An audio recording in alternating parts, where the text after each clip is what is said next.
Hello बच्चों, आज के लेक्चर में हम बात करेंगे क्वाड्रिलेटरल एक्सरसाइज 8.1 का 6 क्वेश्चन के बारे में बात करेंगे स्टूडेंट। यहाँ पे दे रखा है diagonal AC of a parallelogram A B C D bisect angle A shows that. मतलब एंगल देखो, एंगल ए को बाइसेक्ट कर, देखो डायगोनल एसी जो है एंगल ए को बाइसेक्ट कर रहा, मतलब एंगल 1 और एंगल 2 आपस में क्या है, इक्वल है स्टूडेंट। क्लियर है? तो हमें प्रूव करना है इट बाइसेक्ट एंगल सी, मतलब एंगल सी को भी बाइसेक्ट करना, हमें ये प्रूव करना, मतलब हमें क्या प्रूव करना होगा, angle 3 equal to angle 4 prove करना होगा स्टूडेंट। क्यों? तभी तो हमारे पास पता चल पाएगा एंगल एंगल अगर 3 और 4 आपस में इक्वल हो गए तो हम कह सकते हैं जो डायगोनल एसी है वो एंगल सी को भी बाइसेक्ट कर रहा है। इतनी बात समझ में आ रही है? और देन हमें प्रूव करना है एबीसीडी जो क्वाड्रिलेटरल है वो क्या है, रोम्बस भी प्रूव करना है। तो देखो स्टूडेंट कैसे प्रूव करेंगे, पहले देखो इन्फॉर्मेशन जो गिवन है उसको लिख लेते हैं। गिवन में क्या लिखेंगे, given quadrilateral ABCD, quadrilateral ABCD is a parallelogram. ठीक है, ये हमारे पास क्या है, पैरेललोग्राम है। और आपको पता है स्टूडेंट पैरेललोग्राम के अपोजिट साइड आपस में क्या होते हैं, इक्वल एंड पैरेलल होते हैं। तो इतनी इन्फॉर्मेशन लिख सकते हैं, जो ए बी होगा, A B parallel to D C होगा, मतलब ये B parallel to D C, A B parallel to D C and A B equal to D C. इतनी इन्फॉर्मेशन समझ में आ रही? फिर जो अपोजिट साइड देखो, AD, AD equal to AD, AD parallel to BC and AD equal to BC होगा। इतनी बात समझ? तो ये तो पैरेललोग्राम की प्रॉपर्टी हमें पता है स्टूडेंट, तो इसको इक्वेशन 1 भी लिख सकते हैं, क्योंकि डायरेक्टली हम यूज कर सकते हैं फ्रॉम इक्वेशन 1। ठीक है, गिवन लिखने से अच्छा है इक्वेशन 1 का यूज कर लेंगे। ठीक है, इतनी बात समझ में? देखो अब प्रूफ क्या करना है, पहला प्रूफ कर लेते हैं स्टूडेंट, प्रूफ। अब यहाँ पर देखो ध्यान से, इसमें ये भी दे रखा है डायगोनल, मतलब diagonal AC of the parallelogram bisect the angle A. तो देखो यहाँ पर एंगल 1 इक्वल टू क्या है, एंगल 1 इक्वल टू एंगल 2 है। ये हमारे पास इन्फॉर्मेशन क्या है स्टूडेंट, गिवन है। इसको क्या लिख देंगे, ये इन्फॉर्मेशन गिवन है। एंगल 1 और 2 आपस में इक्वल क्यों है, क्योंकि जो एसी डायगोनल है वो एंगल ए को क्या कर रहा है, बाइसेक्ट कर रहा है। ये इन्फॉर्मेशन गिवन है स्टूडेंट। इतनी बात समझ में आ रही है स्टूडेंट? क्लियर है? अब यहाँ पर देखिए स्टूडेंट, जैसे इसको इक्वेशन 2 मान लेते हैं। ठीक है, अब यहाँ पर देखिए एंगल 3 जो होगा, angle 3, angle 3 equal to angle 2 होगा। क्या रीजन लिखेंगे, alternate interior angle, angle 3 alternate interior angles are equal. क्यों? क्योंकि देखो डीसी जो है पैरेलल टू ए बी है and this one AC is a transversal line. Clear है इसमें? तो हम क्या है, alternate interior angles are equal, क्या लिख देंगे, alternate, alternate interior angles are equal, interior angles are equal. इतनी बात समझ में आ रही है स्टूडेंट? क्लियर है? ठीक है, 3 देखो एंगल 2 इक्वल टू 3 हो गया एंड एंगल 1 इक्वल टू कितना हो जाएगा student, angle 1 equal to angle 4 हो जाएगा। ये हमारी फोर्थ इक्वेशन। क्लियर है स्टूडेंट? इतनी बात समझ में? इसका भी रीजन क्या लिखेंगे, alternate interior angles are equal, alternate interior angles are equal. इतनी बात समझ में आ रही है स्टूडेंट? क्लियर है? तो अब यहाँ पर ध्यान दो स्टूडेंट, जो 1 एंगल है किसके इक्वल है, 4 के। एंगल एंगल 2 जो है, ठीक है, एंगल 2 जो है 3 के इक्वल। और मतलब देखो फ्रॉम इक्वेशन, फ्रॉम इक्वेशन 1 2 3 से देखो ये दोनों एंगल ये इसके इक्वल था, ये इस एंगल इसके इक्वल था, ये एंगल इसके इक्वल था। तो हम कह सकते हैं फ्रॉम इक्वेशन 1 2 3 से, from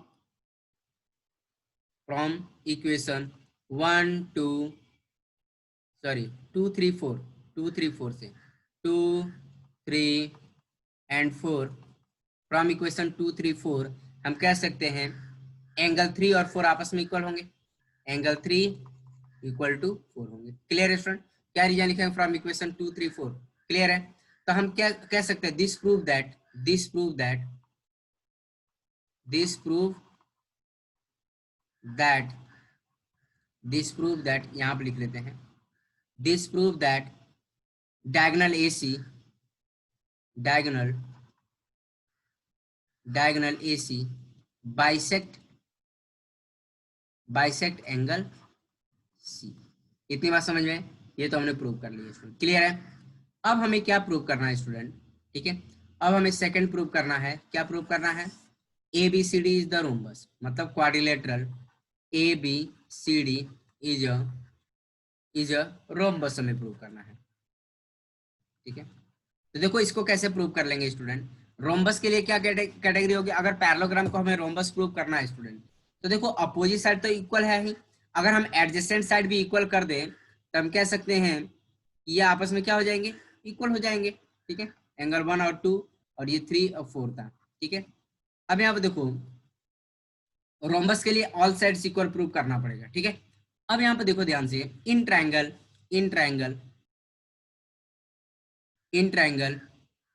A D C, in triangle A D C, angle 1 देखो, एंगल 1 इक्वल टू एंगल 3, क्योंकि सारे एंगल आपस में इक्वल है।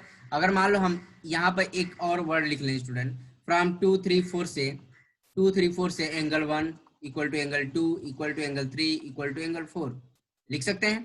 तो एंगल 3 देखो ये लिख सकते हैं ना, कि मतलब angle second third and fourth से हम कह सकते हैं सारे एंगल आपस में इक्वल हो गए, तो मतलब ये क्या हो जाएगा, एंगल 3 इक्वल टू एंगल 4। इतनी बात समझ में, ये भी वर्ड लिख सकते थे। क्लियर है स्टूडेंट? ठीक है, अब यहाँ पर देखो एंगल 1 इक्वल टू एंगल 3 है। ठीक है, ये प्रूव्ड एबव है, प्रूव्ड एबव। क्लियर है student? Angle 1 equal to angle 3 होगा तो हम कह सकते हैं एडी इक्वल टू क्या हो जाएगा, AD equal to DC. AD equal to क्या हो जाएगा, एडी इक्वल टू डीसी हो जाएगा। इतनी बात समझ में आ रही है स्टूडेंट? क्लियर है? इसका इसको नाम दे देंगे हम, इसको हम नाम दे देंगे थर्ड फिफ्थ दे देंगे। ठीक है, इतनी बात समझ में आई? ये क्या लिखेंगे, side opposite to equal angles are equal, side opposite to equal angles are equal. इतनी बात समझ में, side opposite to equal angles are equal. Clear है स्टूडेंट? ये हमारा ट्रायंगल एडीसी था। अब हम कौन सा ट्रायंगल में बात करेंगे, एबीसी, इन ट्रायंगल एबीसी में अब यहाँ पर ध्यान दीजिए student, angle 2 equal to angle 4 है, ये हमने प्रूव्ड किया है, प्रूव्ड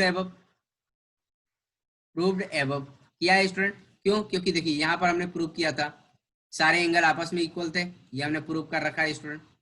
ठीक है, अब यहाँ पे देखो जब एंगल 2 इक्वल टू 4 होगा तो हम कह सकते हैं this one equal to this one होगा, ए बी इक्वल टू क्या हो जाएगा, बी सी हो जाएगा। इसको 6 इक्वेशन दे दिया हमने। इतनी बात समझ में आ रही है स्टूडेंट? क्लियर है? तो ये क्या लिखेंगे, इसका रीजन क्या लिख देंगे, साइड अपोजिट टू, इसका भी रीजन क्या है, साइड अपोजिट टू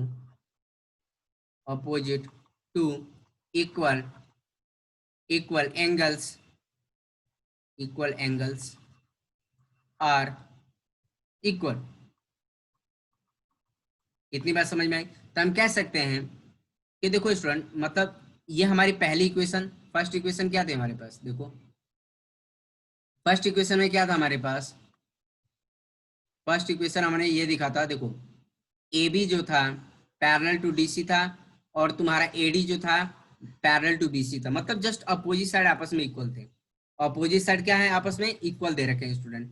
जब अपोजिट साइड आपस में इक्वल दे रखे हैं और हमारा एडजेसेंट साइड भी आपस में इक्वल हो चुके हैं, ठीक है, एडजेसेंट साइड भी इक्वल हो चुके हैं, तो हम कह सकते हैं सारे साइड आपस में इक्वल हो गए, मतलब A B equal to B C equal to C D equal to D A हो गया। इसका हम रीजन क्या लिख देंगे, फ्रॉम इक्वेशन इक्वेशन 1 5 एंड 6। ठीक है, क्योंकि देखो फर्स्ट वाले इक्वेशन से हमने क्या देखा, मतलब जस्ट अपोजिट साइड इक्वल है, ए बी और डी सी इक्वल है और A D equal to B C है, और फोर्थ मतलब फिफ्थ और सिक्स से हमने क्या देखा कि एडजेसेंट साइड भी इक्वल है। तो हम कह सकते हैं कि मतलब in quadrilateral A B C C D and D A are equal. तो दिस प्रूव दैट देयरफॉर हम लिख सकते हैं quadrilateral A B C D is a rhombus. ठीक है, इतनी बात समझ में आ रही? तो ए बी सी डी को हमने रोम्बस प्रूव कर दिया। अगर कोई भी पैरेललोग्राम को रोम्बस प्रूव करना है तो देखिए पैरेललोग्राम की प्रॉपर्टी क्या होती है, जस्ट अपोजिट साइड आपस में इक्वल होते हैं। अगर हमने एडजेसेंट साइड भी इक्वल प्रूव कर दिया तो वो आपस में क्या हो जाएंगे, आपस में इक्वल हो जाएंगे, मतलब रोम्बस बन सकता है स्टूडेंट। क्लियर है? आई थिंक सब बच्चों को समझ में आया। अब देखो नेक्स्ट क्वेश्चन के बारे में बात कर लेते हैं स्टूडेंट। तो देखो बच्चों, इस वाले 7th वाले क्वेश्चन में क्या करना है, एबीसीडी इज द रोम्बस दे रखा है। एबीसीडी हमारा क्या दे रखा है, रोम्बस दे रखा है, ठीक है। और रोम्बस की प्रॉपर्टी होती है student, all sides are equal, ठीक है। So that diagonal AC bisect angle A as well as C and diagonal BD bisect angle B and as well as D। तो देखो स्टूडेंट कैसे सॉल्व करेंगे, पहले तो हम रोम्बस बना लेंगे। देखो जो हमें प्रूव करना, पहले डायग्राम बनाना पड़ेगा। देखो रोम्बस हम एक डिजाइन कर लेंगे यहाँ पर, ये हमारा रोम्बस हो गया स्टूडेंट, ठीक है। A B C and D, ये हमारे पास रोम्बस दे रखा है, ठीक है। तो गिवन में लिख लेंगे स्टूडेंट, गिवन में quadrilateral quadrilateral ABCD is a rhombus. Rhombus का मतलब all sides are equal, means AB equal to BC equal to CD equal to DA। इतनी बात समझ में आ रही है स्टूडेंट। रोम्बस के क्या होते हैं, ऑल साइड्स आर इक्वल होते हैं। अब यहाँ पे देखो टू प्रूव क्या करना है, टू प्रूव दैट, ठीक है। पहला हमें प्रूव करना है, सपोज करो ये डायगोनल अगर हम ज्वाइन कर लेते हैं, बाइसेक्ट एंगल A, मतलब angle 1 equal to angle 2 prove करना है, angle 3 equal to angle 4 prove. पहला तो हमें ये प्रूव करना है, ठीक है। Angle 1 equal to angle 2 and angle 3 equal to angle 4। इतनी बात समझ में, एंगल 3 इक्वल टू एंगल हमें 4 प्रूव करना है स्टूडेंट, क्लियर है, इतनी बात समझ में आ रही है। तो अब यहाँ पर हम क्या काम करेंगे स्टूडेंट, तो ये देखो पहले तो ये प्रूव करेंगे, फिर जो BD है, देखो पहला हम ये प्रूव कर रहे हैं। देखो फर्स्ट हमें ये प्रूव कर रहे हैं, angle A as well as C जो हो रहा है, डायगोनल AC द्वारा बाइसेक्ट हो रहा है, ठीक है। वैसे सिमिलरली BD भी बाइसेक्ट हो रहा है, लेकिन हम अभी नहीं कर रहे हैं, पहले हम ये वाला प्रूव करते हैं, जो AC डायगोनल होगा एंगल A और एंगल C को बाइसेक्ट कर रहा है, पहले हम ये प्रूव करेंगे। तो देखो स्टूडेंट कैसे करना है हमें प्रूफ, तो देखो ध्यान से, देखो प्रूफ में पहले तो हमें दोनों ट्रायंगल को कॉन्ग्रुएंट प्रूव करना पड़ेगा। तो देखो in triangle ADC and triangle ABC, ठीक है। अब यहाँ पे देखो AD इक्वल टू BC, ठीक है। AD इक्वल टू BC ये गिवन है, गिवन लिख दो, क्यों, क्योंकि यहाँ पर हमने मेंशन कर रखा है स्टूडेंट, गिवन में हमने क्या करा, मेंशन कर रखा है, देखिए यहाँ पर, ठीक है। ऑल साइड्स आर इक्वल, ठीक है, मतलब this one equal to this one बना लिया, ठीक है। This one equal to this one कर लेंगे, मतलब ADC मतलब DC इक्वल टू AB। इतनी बात समझ में आ रही, AB ये भी हमारे पास क्या है, गिवन है स्टूडेंट, क्लियर है। अब यहाँ पर देखो ध्यान से, AC आपस में क्या है, कॉमन है, diagonal AC equal to AC क्या है स्टूडेंट, कॉमन साइड है, कॉमन साइड। इतनी बात समझ में आ रही है। तो हम कह सकते हैं दोनों ट्रायंगल आपस में क्या है, दोनों ट्रायंगल आपस में क्या होंगे, कॉन्ग्रुएंट होंगे। कौन सी criteria, by triple S test, by triple S test हो जाएगा। Triangle ADC congruent to triangle ABC, clear student. कौन सी क्राइटेरिया, बाय साइड टेस्ट, ठीक है। बाई साइड टेस्ट से हम कह सकते हैं दोनों ट्रायंगल आपस में क्या होंगे, कॉन्ग्रुएंट होंगे। जब दो ट्रायंगल आपस में कॉन्ग्रुएंट होंगे तो हम कह सकते हैं एंगल 1 इक्वल टू एंगल 2, ठीक है। इतनी बात, by CPCT corresponding part of congruent triangle, clear student, इतनी बात समझ में आए। और एंगल 3 इक्वल टू एंगल 4, ठीक है। इतनी बात, ये भी क्या हो जाएगा, CPCT, ठीक है, CPCT, क्लियर है स्टूडेंट। तो इसको हम क्या नाम दे देंगे, नाम इक्वेशन 1 एंड इक्वेशन 2, ठीक है। तो हम कह सकते हैं from equation 1 and 2 we can say that diagonal AC bisect angle A as well as angle C। इतनी बात समझ में आ रही है स्टूडेंट, क्लियर है, बहुत आसान था, कुछ है नहीं स्टूडेंट। सिमिलरली हम लिख सकते हैं, जिसे मतलब जैसे हमने इसका किया वैसे हम क्या काम करेंगे, जिससे मतलब इसको तो हटा देते हैं कुछ देर के लिए, अब इसको हटा देते हैं स्टूडेंट, ठीक है, इसको हटा देते हैं। अब हम कौन सा डायगोनल ड्रॉ करेंगे, ये ड्रॉ करेंगे। तो यहाँ पर हमें प्रूव करना है, देखिए टू प्रूव दैट में, अब देखो यहाँ पर मैं चेंज कर दे रहा हूँ, देखो यहाँ पर मैं चेंज कर रहा हूँ। अब हमें क्या प्रूव करना है, डायगोनल दिस वन, इसको हम नाम नेमिंग दे देते हैं, इसको हम नेमिंग कर लें 1 2 3 4। ये दूसरा है, इसका दूसरा पार्ट है, हम प्रूव कर रहे हैं diagonal B D bisect B and D as well है। क्लियर है स्टूडेंट? तो हमें प्रूव करना है, देखो एंगल 1 इक्वल टू एंगल 2, या एक काम करते हैं अलग, देखो इसमें हमने 1 2 तो लिया था, इसमें हम 4 5 6 ले लेते हैं, ठीक है? इतनी बात समझ में आ रही? ये हम यहाँ पर लिख लेते हैं, यहाँ पर इसको हमने 5 लिख लिया, इसको 6 लिख लिया, इसको हमने 7 लिख लिया और इसको 8 लिख लिया। इतनी बात समझ में आ रही है? तो हमें क्या प्रूव करना है, बेसिकली टू प्रूव करना है diagonal B D bisect B as well as D, ठीक है? ये हमें प्रूव करना है। तो इसको हटा देते हैं स्टूडेंट, इसके बाद इसको हम सॉल्व कर लेते हैं। देखो बच्चों सिमिलरली करके भी कर सकते थे। तो देखो इसमें क्या प्रूव करना है, diagonal B D, diagonal B D, diagonal B D या डीबी या बीडी बाइसेक्ट,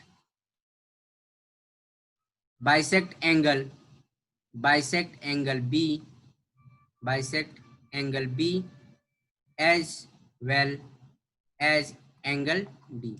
मीन्स हमें क्या प्रूव करना है, एंगल 5 इक्वल टू एंगल 6 हमें प्रूव करना है, और एंगल 7 इक्वल टू हमें एंगल 8 प्रूव करना है। इतनी बात समझ में आ रही है स्टूडेंट? तो इसके लिए हमें कौन सा ट्रायंगल कंसीडर करना पड़ेगा प्रूफ में, in triangle ADB, in triangle ADB, ADB हमें लेना पड़ेगा, एडीबी एंड ट्रायंगल सी, देखो ADB and triangle CBD, CBD. Clear है स्टूडेंट? इतनी बात समझ में आ रही? तो देखो यहाँ पर हम क्या करेंगे, एडी इक्वल टू सीबी, ये हमारे पास क्या था, गिवन था। क्यों? क्योंकि हमें दे रखा है, देखिए ये रोम्बस दे रखा, मतलब ऑल साइड्स आर इक्वल होंगे, ठीक है? फिर क्या लिखेंगे, A B equal to C D, A B equal to C D. इतनी बात समझ में आ रही है? ये भी हमारे पास इंफॉर्मेशन क्या है, गिवन है स्टूडेंट। और क्या दे रखा है, DB equal to DB, DB equal to DB दे रखा है। कॉमन साइड डीबी, क्या है, कॉमन साइड। इतनी बात समझ में आई, कॉमन साइड है। अब क्या काम करेंगे स्टूडेंट, जब ये हो गया तो ट्रायंगल हम कह सकते हैं triangle A D B congruent to triangle C B D, triangle C B D, C B D. इतनी बात समझ में आ रही है स्टूडेंट? कौन सा test, by triple side test, ठीक है, S S test, side side side test of congruent. Clear है स्टूडेंट? अब हम क्या काम करेंगे, जब दो ट्रायंगल आपस में कॉन्ग्रुएंट हो गए तो हम कह सकते हैं बाई सीपीसीटी से करस्पॉन्डिंग पार्ट भी आपस में इक्वल हो जाएंगे। इसका मतलब क्या हो जाएगा, angle 5 equal to angle 6, angle 5 equal to angle 6। इसको क्या बनाएंगे, थर्ड इक्वेशन। पहले हमने कहाँ तक बनाया था, इक्वेशन 1 एंड 2 बनाया था, इसमें थर्ड बना लेंगे। उसके आगे ही सॉल्व कर रहे हैं हम स्टूडेंट इसको, थर्ड। और इसका रीजन क्या लेंगे, by CPCT corresponding part of congruent triangle, and angle 7 equal to angle 8, ठीक है? ये हमारे पास फोर्थ इक्वेशन हो जाएगा। इसका रीजन क्या लिखे, by CPCT corresponding part of congruent triangle हो जाएगा स्टूडेंट। क्लियर है? इतनी बात समझ में आ रही है? अब हम क्या काम करेंगे, from equation third, from equation third and fourth, ठीक है, from equation third and fourth we can say that, we can say that set the diagonal BD bisect angle B as well as angle D in proof। Clear है student? इतनी बात समझ में, बहुत आसान है, कुछ है नहीं इसमें। अब देखो नेक्स्ट क्वेश्चन के बारे में बात कर लेते हैं स्टूडेंट।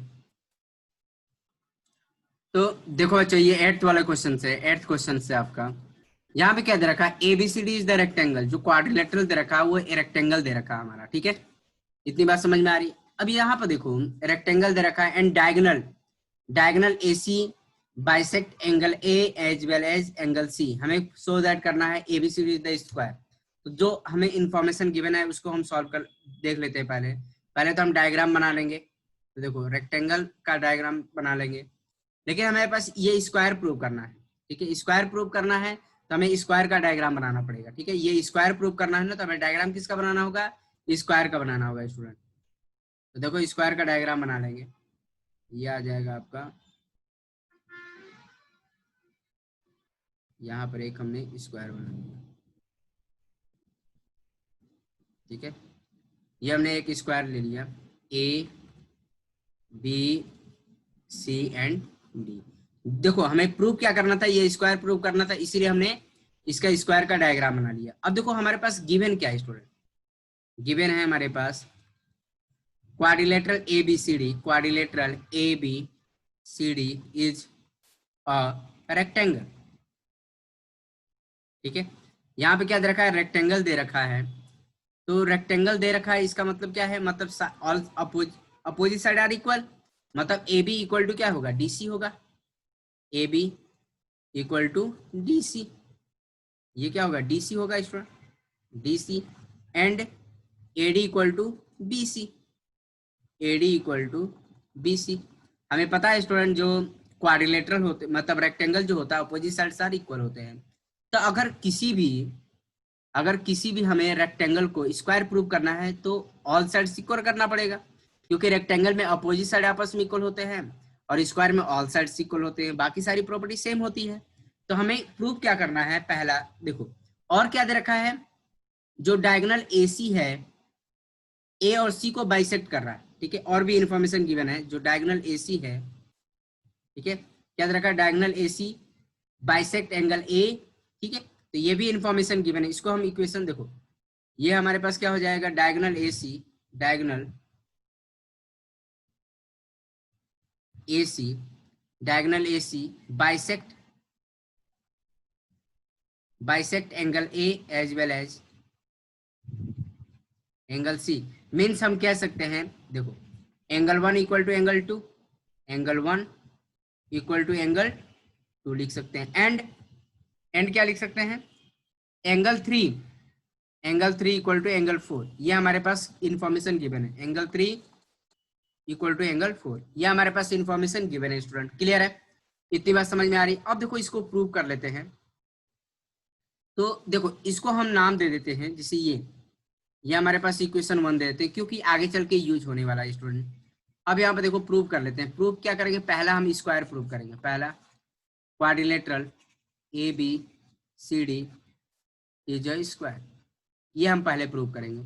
तो देखो इसके लिए हम क्या काम करेंगे, इन ट्रायंगल, ठीक है, इन ट्रायंगल, क्योंकि ये देखो रेक्टेंगल तो है ही, ठीक है। अगर कोई भी रेक्टेंगल के एडजेसेंट साइड भी आपस में इक्वल हो जाए तो वो क्या बन जाएगा, आपका स्क्वायर बन सकता है, ठीक है। तो यहाँ पर देखो स्टूडेंट ध्यान से, अब यहाँ पर जैसे इस पूरे को हमने 1 मान लिया, ये पूरे को हमने क्या मान लिया, यहाँ पर देखो ये पूरे को हमने 1 मान लिया, ठीक है, पूरे को हमने 1 मान लिया है, ठीक है। अब यहाँ पर देखो इन ट्रायंगल ADC, देखो ADC में अब क्या हो जाएगा स्टूडेंट, ADC में देखो एंगल 1, ठीक है, एंगल 1, अब देखो एंगल 1 और एंगल 2 की भी हेल्प से कर सकते हैं और ट्रिपल साइड से भी कर सकते हैं, ठीक है, ट्रिपल साइड से भी कर सकते हैं। देखो कैसे, तो in triangle ADC and triangle ABC, triangle and triangle ABC, इतनी बात समझ में आ रही है। देखो यहाँ पर ABC में बात कर रहे हैं हम, तो देखो एंगल 1 इक्वल टू क्या है, एंगल 2 है स्टूडेंट, ये हमारे पास इंफॉर्मेशन क्या है, गिवन है कि नहीं। देखो यहाँ पर this one angle 1 equal to angle 2 था, ठीक है, एंगल 3 इक्वल टू एंगल 4 है, ठीक है, एंगल 3 इक्वल टू एंगल क्या है, 4 है स्टूडेंट, ये भी हमारे पास क्या है, गिवन है। क्लियर है, ये भी हमारे पास इंफॉर्मेशन गिवन है। अब यहाँ पर देखो student, side AC equal to क्या होगा, साइड AC क्या है, कॉमन है, ठीक है, कॉमन है, कॉमन साइड है, तो हम कह सकते हैं triangle ADC congruent to triangle ABC। कौन सी क्राइटेरिया से student, by angle side angle test, ठीक है, एंगल साइड एंगल, देखो कैसे दिस वन एंगल और ये साइड AC और दिस वन एंगल आपस में क्या है, कॉन्ग्रुएंट प्रूव कर रहा है। तो अब ये हमें पता चल गया triangle ADC and triangle ABC आपस में कॉन्ग्रुएंट है, तो करस्पॉन्डिंग पार्ट आपस में इक्वल हो जाएगा स्टूडेंट। मतलब हम कह सकते हैं ए बी, देखो देखो ए बी इक्वल टू क्या हो जाएगा, देखो A B equal to A D, A B equal to A D, इसको हम नाम दे देंगे थर्ड। इसका रीजन क्या लगेगा, CPCT corresponding part of congruence triangle. Clear student, A B equal to this one and B C, B C equal to क्या हो जाएगा, B C equal to D C हो जाएगा। ये हमारी थर्ड इक्वेशन, और इसका रीजन क्या लिख देंगे, ये भी सीपीसीटी, सीपीसीटी। इतनी बात समझ में आ रही है स्टूडेंट, क्लियर है। तो हमने यहाँ पे ये देखा कि एडजेसेंट साइड भी इक्वल हो गया, मतलब this one equal to this one हो गया and this one equal to this one हो गया। इतनी बात समझ में, बाय सीपीसीटी से हमने प्रूव कर दिया। तो आपको ये समझ में आना चाहिए स्टूडेंट, पहले हमने देखो, पहले तो ये रेक्टेंगल दे ही रखा था और हमने एडजेसेंट साइड भी इक्वल प्रूव कर दिया। तो देखो सारे साइड आपस में इक्वल हो जाएंगे, A B equal to B C, ठीक है। इतनी बात समझ, B C equal to C D, C D equal to D A. इतनी बात समझ में आए। तो इसका मतलब ये क्या प्रूव कर रहा है, this prove that quadrilateral ABCD is the square. या हम डायरेक्ट भी लिख सकते हैं, डायरेक्ट हम ये लिख सकते हैं, from equation first second and third, quadrilateral A B C D is a square, ठीक है। Quadrilateral A B C D from equation 1 2 and 3 से quadrilateral ABCD is the square. Clear है स्टूडेंट, इतनी बात समझिए। अब देखो हम सेकंड वाला भी प्रूव कर लेते हैं स्टूडेंट, पहले इसको रफ कर देते हैं फिर इसको सेकंड वाला प्रूव करते हैं। तो देखो बच्चों, मैंने अभी देखो सेकंड हमें क्या प्रूव करना है, diagonal BD bisects angle B as well as angle D. मतलब हमें प्रूव करना होगा, जिससे मतलब इसको ज्वाइन कर लेते हैं, ठीक है। मतलब हमें 5 और 6 एंड 7 और 8, ठीक है, मीन्स हमें angle 5 equal to angle 6 and angle 7 equal to angle 8 हमें प्रूव करना है स्टूडेंट। क्लियर है, एंगल का सिंगल हम ऐसे बनाते हैं, ठीक है। इतनी बात समझ में आ रही है, ठीक है। अब यहाँ पर देखो स्टूडेंट, अब कैसे हम करेंगे, यहाँ पर क्या काम करेंगे, हम कौन सा ट्रायंगल कंसीडर करेंगे, in triangle, this one triangle और दिस वन ट्रायंगल में हम बात करेंगे। देखो in triangle A B D, in triangle A B D and triangle A B D and triangle C D B, ठीक है। अब यहाँ पर देखो ध्यान से, अभी हमने तो इसको स्क्वायर प्रूव किया है कि नहीं, अभी प्रीवियस वाले में हमने स्क्वायर ही प्रूव किया है। स्क्वायर का मतलब opposite side, all sides are equal. Clear है, तो हम कह सकते हैं this one equal to this one होगा, ठीक है। प्रूव्ड एबव लिख सकते हैं, वो तो हमने अभी रफ कर दिया है। अब क्या लिख सकते हैं, डीसी, देखो डीसी इक्वल टू मतलब A B equal to C D, proved above, ठीक है, प्रूव्ड एबव, क्योंकि एबीसीडी क्या था, स्क्वायर था, मतलब ऑल साइड्स इक्वल थे, ठीक है। And this one equal to this one, ठीक है, प्रूव्ड एबव। यह हो जाएगा तुम्हारा AD equal to C B, ये भी क्या है, प्रूव्ड एबव। क्लियर है, and diagonal DB equal to क्या होगा, डीबी होगा कॉमन साइड। इतनी बात समझ में आ रही, कॉमन साइड है तो हम कह सकते हैं triangle, therefore triangle A B D congruent to triangle C B D. कौन सी criteria, by side test of congruent, ठीक है, by side test of congruent. Clear है, तो by triple S side test से हमने दोनों ट्रायंगल को आपस में कॉन्ग्रुएंट प्रूव कर दिया। जब दो ट्रायंगल आपस में कॉन्ग्रुएंट होते हैं तो करस्पॉन्डिंग पार्ट्स आपस में इक्वल हो जाएंगे स्टूडेंट। तो हम कह सकते हैं एंगल 5 इक्वल टू एंगल 6 हो जाएगा, ठीक है। इसको हम नेमिंग कर लेंगे, इसको फर्स्ट सेकंड थर्ड, मतलब इसको नेमिंग कर लेंगे अपने, जिससे मैंने प्रीवियस वाले में किया था उसके हिसाब से आप इसको नेमिंग कर सकते हैं, ठीक है। तो इसको हम कह सकते हैं थर्ड सेकंड लिख लो, और इसका रीजन क्या लिखा है, by CPCT corresponding part of congruent triangle, ठीक है। और एंगल 7 इक्वल टू एंगल 8 हो जाएगा, ठीक है। इसका थर्ड इक्वेशन बनाने का, और इसका भी रीजन क्या लिखेंगे, by CPCT corresponding part of congruent triangle. तो हम कह सकते हैं from equation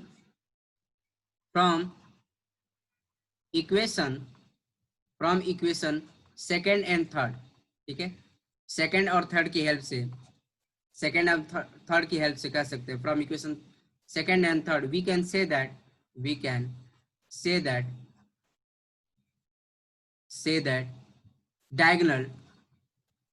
diagonal BD bisects angle B as well as